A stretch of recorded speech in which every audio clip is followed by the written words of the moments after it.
Bom dia, viemos apresentar o segundo seminário da disciplina de Histologia e Embriologia com o tema Gametogênese, Fecundação, Crivagem e Implantação. Os componentes desse grupo são Cosma Lima, que sou eu, Emily Grícia e Luísa Fernanda.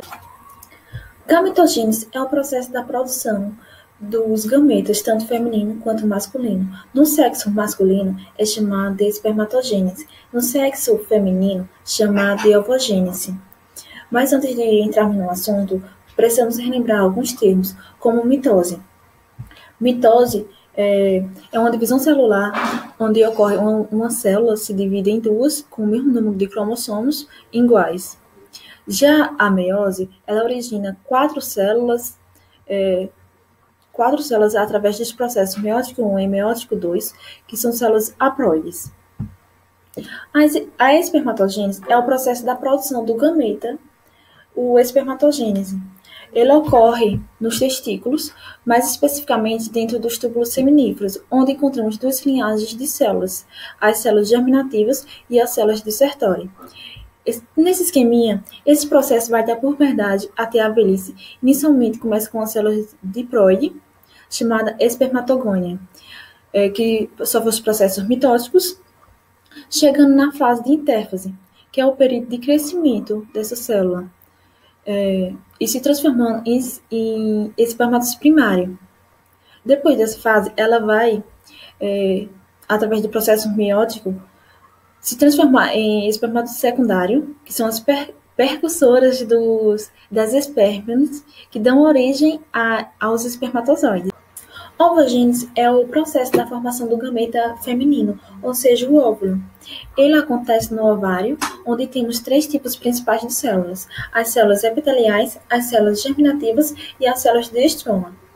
Essa fase aqui ela é muito parecida com a gametogênese masculina. Esse período mitótico de divisão de células, as ovogônias, originam o primeiro ovócito, ou ovócito primário, entra na fase de intérfase e ele só continuará seu processo na puberdade. Chegando na puberdade, o ovócito primário vai ser estimulado por fatores hormonais e completará a meiose primária, assim dando origem ao ovócito secundário e a um corpúsculo polar. O segundo ovócito, ele só completará a sua segunda meiose quando ele for fecundado. Ele criará um corpúsculo polar e o óvulo fecundado. Comparação dos gametas masculino e feminino. Em comparação dos espermatozoides, os ossos são enormes, imóveis e apresentam citoplasma abundante. Em relação à sua constituição sexuais, existem dois tipos de espermatozoides que são normais, que é 22 cromossomos mais um cromossomo sexual X ou um cromossomo sexual Y. No ósseo, há apenas um tipo normal, que é 22 autossômicos mais um cromossomo sexual X. Ciclo reprodutivo feminino. Toda mulher tem um ciclo reprodutivo que dura mais ou menos, na maioria dos casos, 28 dias, sendo que os 14 primeiros dias irão ocorrer duas coisas. Primeiro, que é a menstruação, que marca o início do ciclo, que dura em torno de 4, 5 ou 7 dias, dependendo da pessoa. Depois que ela acaba, o foco será a preparação do gameta, para que quando chegue no 14º dia, ocorra a ovulação. Para quem não lembra, a ovulação é quando o ovócito libera o gameta para que ele seja fecundado. A importância do ciclo reprodutivo é basicamente isso: como ocorre a preparação do gameta, e que envolve a participação de alguns hormônios, e alguns deles vão atuar no útero, e à medida que o ciclo vai passando, o útero vai sofrendo algumas modificações para que ocorra a gravidez. Bom, como esses hormônios vão atuar?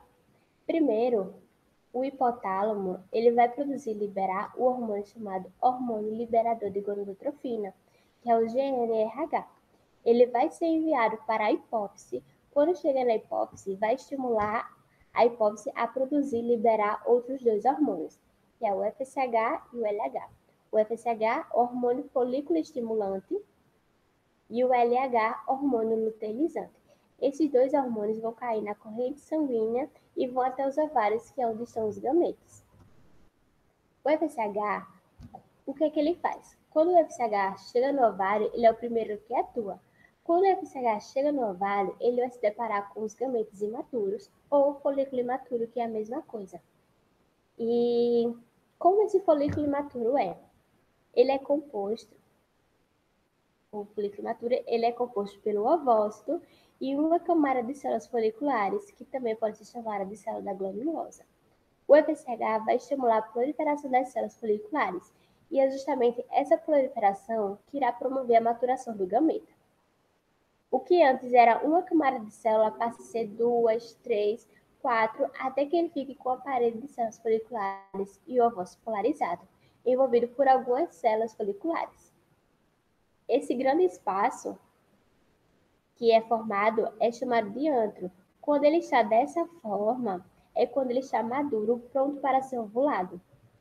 Outra coisa que o FSH faz também é estimular a produção do estrogênio pelas células foliculares. À medida que a célula vai passando, a quantidade de células foliculares vai aumentando e a quantidade de estrogênio também vai aumentando. Esse estrogênio vai atuar no útero, preparando o útero para a gravidez. Ele vai estimular no útero a produção das células endometriais. É assim que o FSH vai atuar na maturação dos folículos e na produção de estrogênios pelas células foliculares.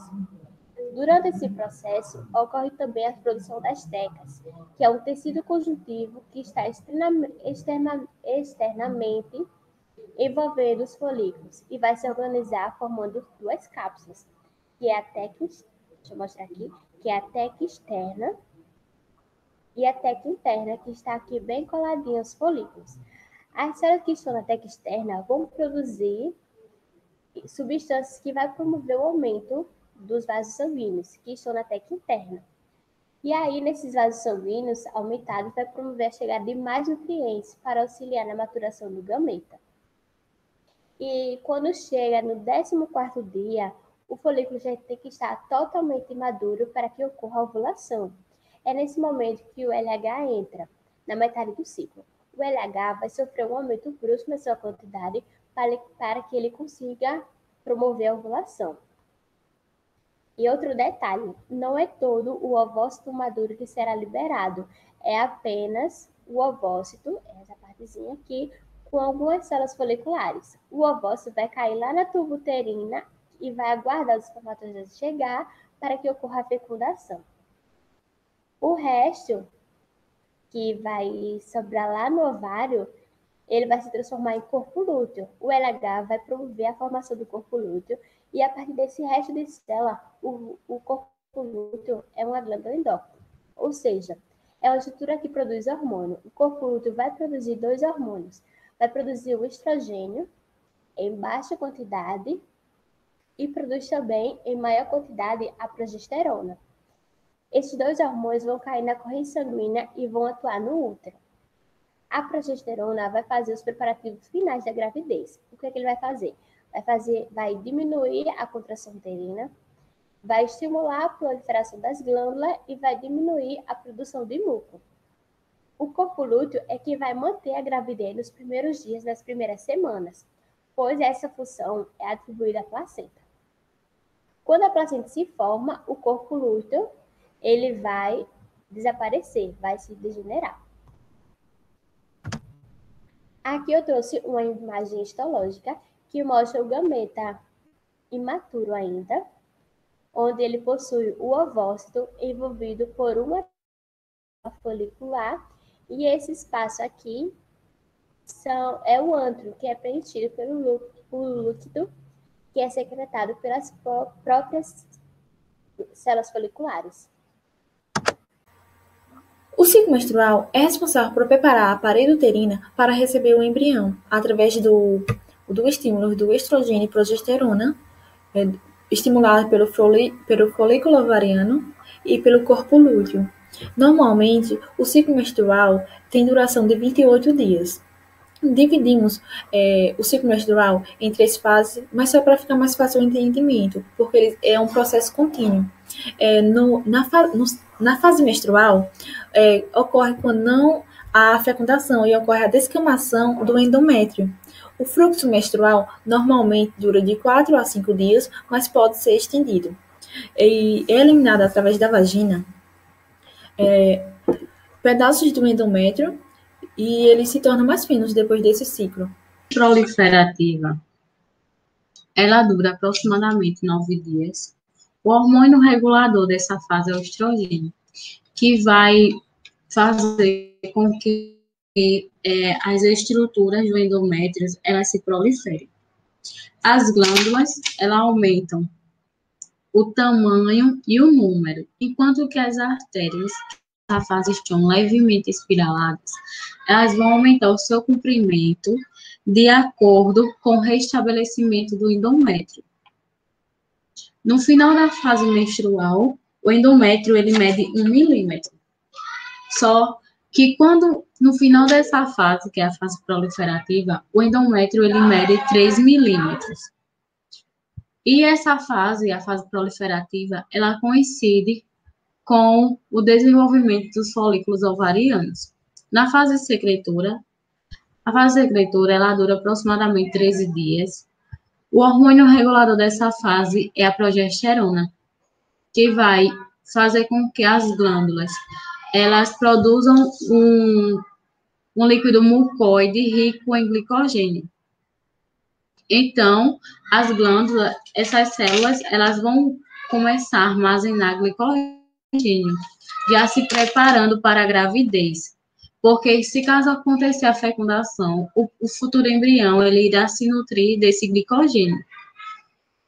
Essa fase ela coincide com o crescimento e formação do corpo lúteo. Então, caso não ocorra a fecundação, o corpo lúteo se degenera, os níveis de progesterona e estrogênio eles diminuem e o endométrio entra na fase isquêmica.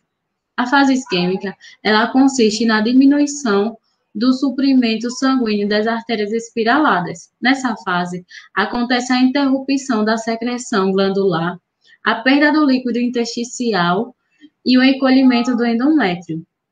Com a congestão vascular, acontece a êxtase venosa e a necrose do tecido. Então, assim, ocorre a ruptura das paredes vasculares e o sangue escoa para o tecido conjuntivo adjacente. Então, a formação de pequenas poças de sangue, o que induz na ruptura da parede funcional superficial do endométrio, resultando assim no sangramento no interior do útero e vagina, o que nós conhecemos como menstruação.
Ao ser expelido, o ósito secundário, ele será sugado pela extremidade fimbriada da tuba. Então, as fímbrias juntamente com o muco, né, do epitélio da tuba, elas irão varrer o oócito em direção ao infundíbulo. Dentro das tubas, ocorrem contrações peristálticas que vão empurrar o ósito secundário até o útero. Então, já no homem, os espermatozoides, eles são armazenados no epidídimo e serão transportados até a uretra através da contração da musculatura do ducto deferente. O sêmen é constituído por secreções das glândulas acessórias e pelo espermatozoide. Então, no momento da ejaculação, a enzima vesiculase, ela coagula o sêmen, formando um tampão no interior da parede posterior do útero, que vai impedir que os espermatozoides retornem. Prostaglandinas, elas vão fornecer motilidade a esses espermatozoides e a frutose vai fornecer nutrição para estes espermatozoides também. Como eu já tinha dito antes, lá no período da espermatogênese, os espermatozoides eles são produzidos nos túbulos seminíferos, mais especificamente da parede do túbulo, para o lúmen. Quando eles chegam no lúmen, eles são enviados através dos movimentos peristáticos para o epidídimo, para eles adquirirem a habilidade e potencial para fertilizar o óvulo. O epidídimo se localiza logo acima do testículo e ele é composto pela cabeça, corpo e cauda.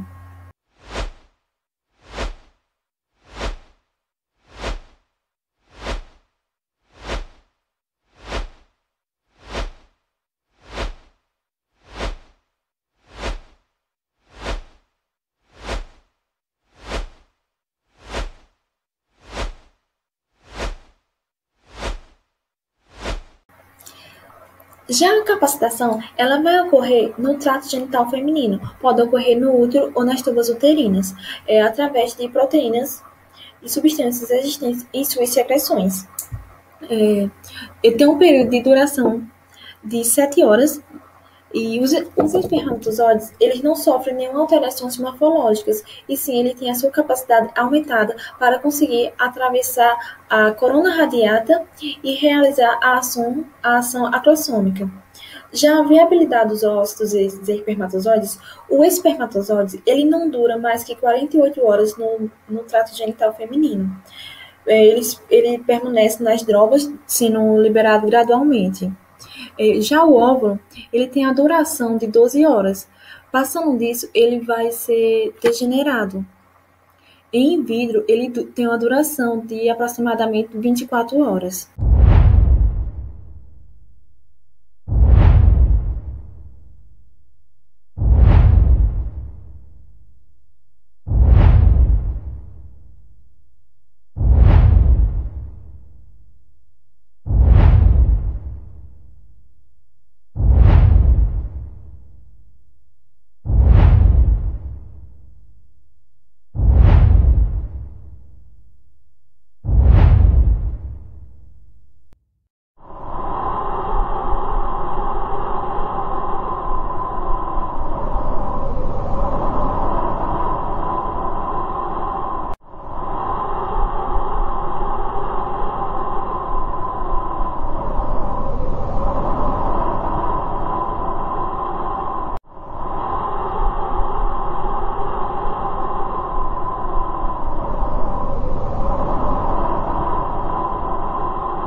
O que é a fecundação? A fecundação é o conjunto de eventos moleculares relacionados à fusão dos gametas masculino e feminino para formar um embrião. A fecundação ela ocorre habitualmente na ampola da tuba uterina. E quando o ócito não é fecundado, ele passa lentamente pela tuba e, através de movimentos peristálticos, ele chega ao útero, onde ele é degenerado e reabsorvido. E como os espermatozoides, ele sabe para qual tuba deve ir, através da quimiotaxia. Moléculas ligantes de proteínas e ligantes de carboidratos estão envolvidas nesse processo. As fases de fecundação consistem em 3 fases. A primeira fase, né, é a passagem dos espermatozoides pela corona radiata. A corona radiata, ela consiste em uma camada de células foliculares que, para que esses espermatozoides consigam, né, atravessar essa barreira, ele precisa que ocorra o dispersamento dessas células. Então, ele vai utilizar de dois objetos, a enzima hialuronidase e o deslocamento mecânico. Esse deslocamento mecânico ele tem que vir com a velocidade ideal. Essa velocidade ela foi adquirida através do processo de capacitação que ocorreu lá no útero. Então, se ele vier com a velocidade ideal, ele vai conseguir o dispersamento dessa célula e, consequentemente, vai conseguir passar por essa barreira, que é a corona radiata. Então, após passar a corona radiata, cerca de 200 mil espermatozoides conseguem passar por essa barreira. Então, ele vai chegar na zona pelúcida. A zona pelúcida é a segunda barreira. A zona pelúcida ela é uma camada de glicoproteínas ZP1, ZP2, ZP3 e ZP4, que envolve a membrana do oócito secundário. Então, os espermatozoides têm receptores específicos para se ligar à glicoproteína ZP3, e aí, quando ele se liga, quando esses receptores interagem, vai ocorrer o descarte de uma parte da membrana do espermatozoide. E quando ocorrer esse descarte, vai ocorrer a liberação de enzimas digestivas e antígenos. E essas enzimas, elas vão digerir uma parte da zona pelúcida. E esses espermatozoides conseguirão atravessar essa barreira. Cerca de 150 mil espermatozoides conseguem atravessar a zona pelúcida. E, por fim, finalmente, os espermatozoides chegam na membrana plasmática do ócito secundário. Então, ao chegar nas membranas plasmáticas do ócito secundário, vai ocorrer a fusão da membrana do espermatozoide com o ócito. E essa fusão, ela vai ocorrer através de interação entre receptores do espermatozoide e os receptores do ócito. Então, quando ocorrer essa interação entre receptores, consequentemente vai ocasionar a fusão das membranas. E então, o espermatozoide vai conseguir inserir o seu pronúcleo masculino. E existe, né, ao redor, outros espermatozoides ao redor da membrana do ósseo. Outros espermatozoides procurando os receptores para também conseguir inserir. Então, o ócito, ele tem que impedir isso. Porque se um espermatozoide já conseguiu colocar o seu pronúcleo, o ócito tem que impedir que os outros consigam também colocar o pronúcleo. Então, ele vai impedir através da poliespermia.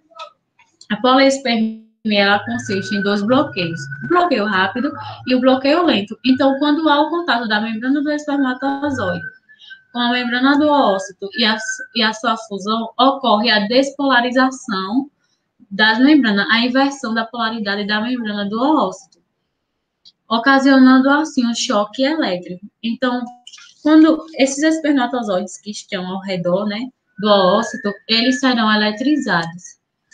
E com isso, eles irão, então o ócito irá matar esses espermatozoides que estão ao redor, né? Então, um bloqueio rápido, ele vai acarretar no bloqueio lento. Então, quando ocorrer a inversão da polaridade da membrana do ócito, glândulos corticais, eles serão liberados. Esses glândulos são organelas específicas do ócito. Então, esses glândulos, eles serão liberados e com a liberação desses glândulos vai também acarretar na liberação de enzimas digestivas, as quais elas vão até a zona pelúcida e vão destruir os receptores EP2 e EP3. Assim, os espermatozoides que passaram pela corona radiata, ao chegar na zona pelúcida, eles não vão mais encontrar os seus receptores. E então, apenas um espermatozoide conseguirá fecundar, né, o útero. Então, ao inserir o seu pronúcleo, o oócito secundário, ele vai destruir a sua carioteca e vai formar o pronúcleo feminino. E estes pronúcleos, eles irão se atrair, o pronúcleo masculino e o feminino, para o centro da célula, onde vai misturar o seu material genético e vai formar, então, o zigoto. Resultado da fecundação. Ocorre o estímulo no ovócito secundário a completar a segunda divisão mitótica e a produzir o segundo corpúsculo polar, que a gente já viu lá na divisão da ovogênese.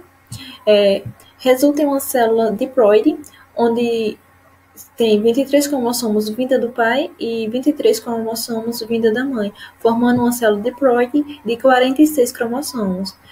Determina o cromossomo sexual do embrião. O espermatozoide portador do cromossomo Y dará resultado ao embrião do sexo masculino e X feminino.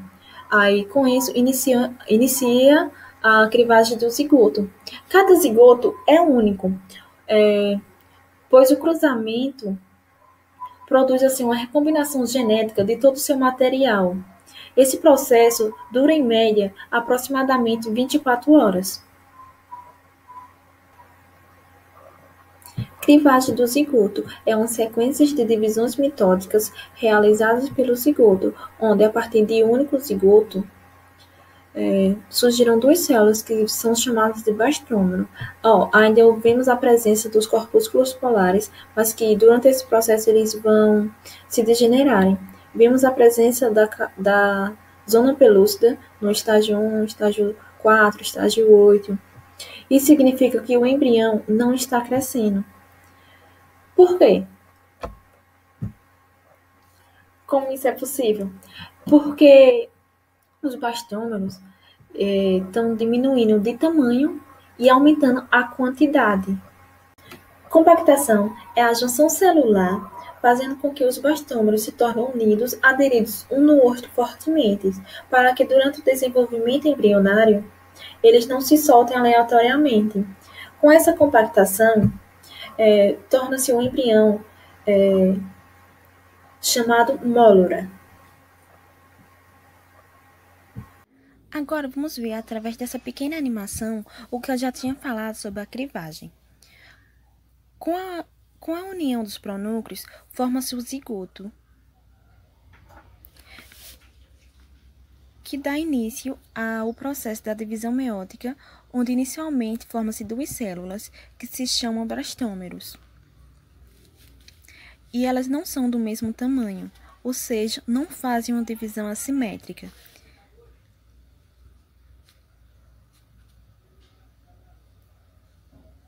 Esse processo ocorre durante o transporte do zigoto pela tuba uterina e eles estão revestidos pela zona pelúcida, que é composta por várias glicoproteínas.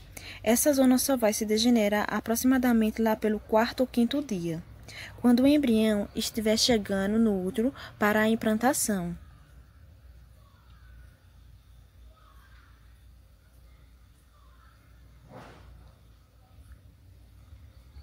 Ele sofre meiose durante esse processo de transporte, se transformando no estágio 4, estágio 8, como eu já tinha falado na apresentação. Aí, a partir de 8 células, estabelece junções que compactam para elas ficarem unidas. Aí, a partir de 12 a 32 células, forma-se a mórula, que é uma massa compacta de células. E a partir da formação da blastocele, começamos a classificar o embrião como blastocisto, formado pelo embrioblasto e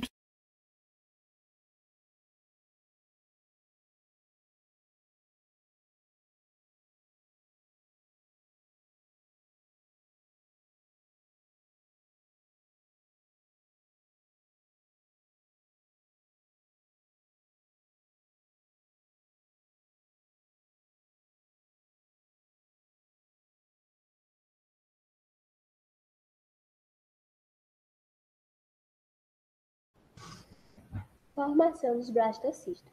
No final da clivagem estará pronta a mórula, que ainda vai estar envolvida pela zona pelúcida, e quando chega no útero é que ela vai se transformar em blastocisto. Mas como isso ocorre? O líquido do útero começa a atravessar a zona pelúcida e a se concentrar entre as células. A entrada é tão intensa que vai movimentar as células a se organizar de outra forma, onde um grupo de células vai se transformar em uma espécie de envoltório e o outro grupo de células vai se concentrar em apenas um polo da cavidade, e é embaixo onde vai ficar o líquido, que ainda vai continuar a atravessar a zona e se espalhar entre as células. E à medida que esse líquido vai entrando, ele vai movimentar cada vez mais as células. E vai chegar um momento em que a zona pelúcida não vai aguentar e ela se rompe.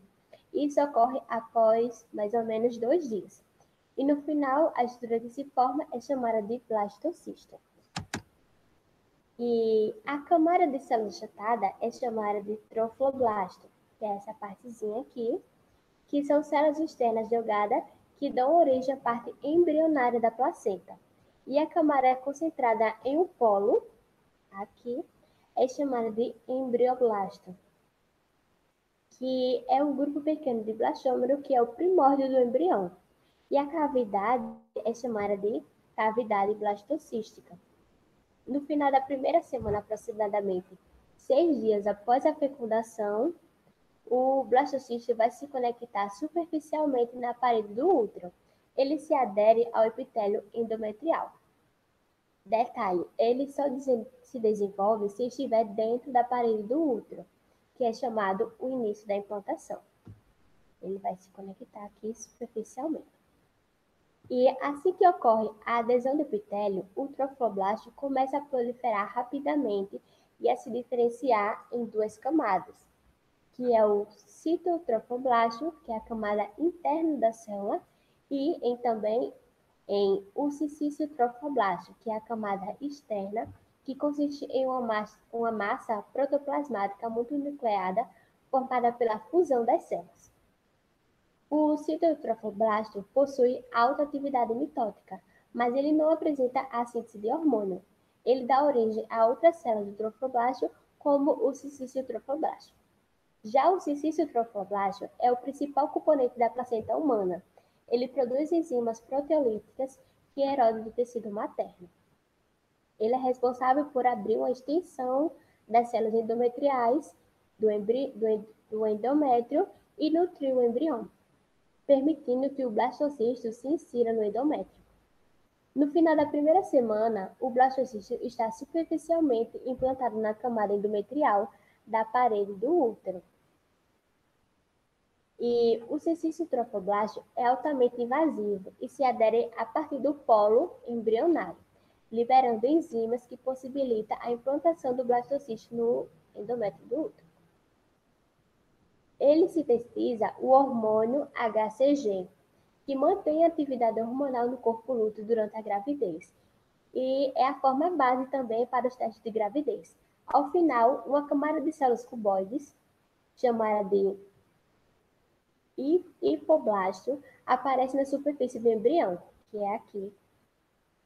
Ele vai se encontrar na superfície do embrioblasto, quando a face voltar para a cavidade blastocística. O término da implantação só irá ocorrer na segunda semana. El óvulo tiene aproximadamente el tamaño de la punta de un lápiz. En pocos días, las células que hay en el óvulo formarán grupos. La masa celular interna se convertirá en tu bebé. Las células externas serán el saco amniótico y la placenta. El blastocito luego perderá su cobertura protectora y se implantará firmemente en la pared de tu útero. Alrededor de la 5ª semana, tu bebé tiene el tamaño de una semilla de sésamo. Las células de la masa celular interna del blastocito comenzarán a organizarse creando el pequeño embrión y empezarán a formar órganos primitivos.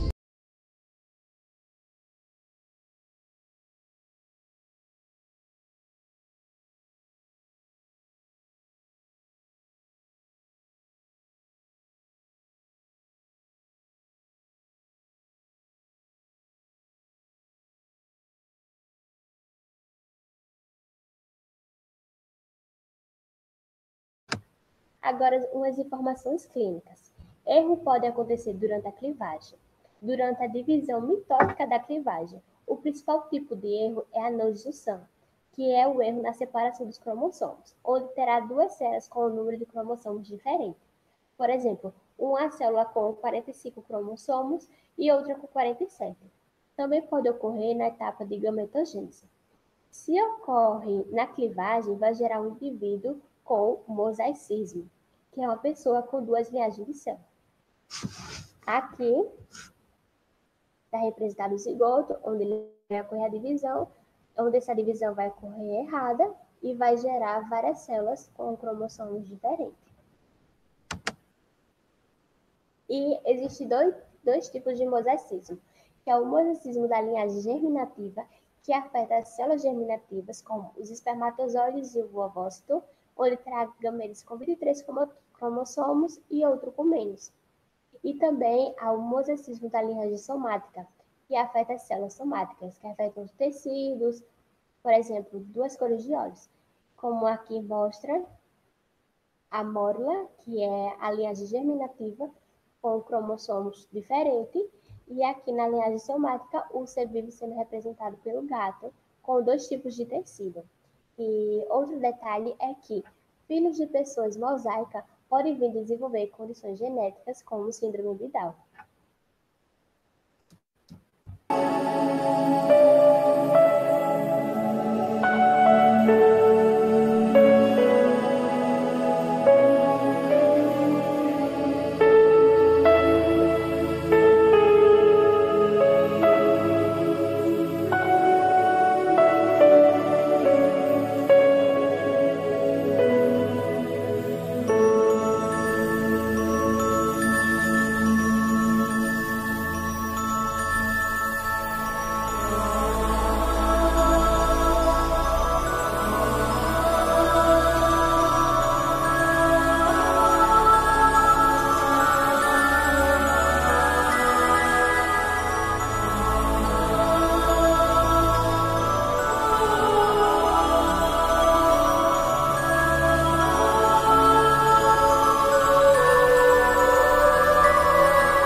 gravidez molar ainda não há explicações científicas exatas sobre as causas dessa intercorrência, mas indicativas apontam que possa estar relacionada à fecundação de dois espermatozoides simultaneamente.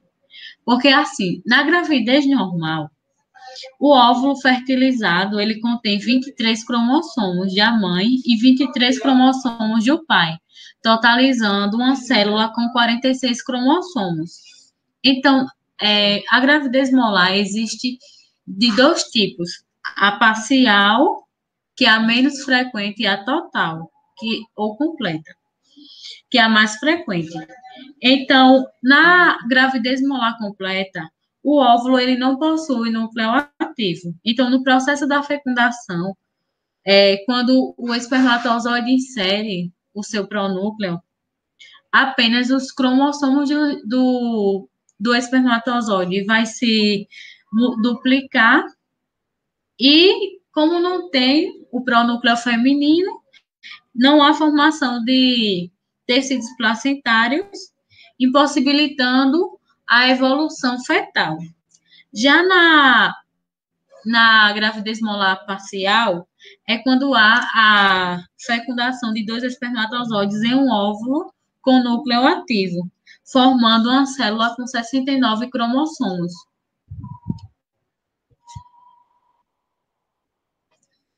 É isso, obrigada a todos.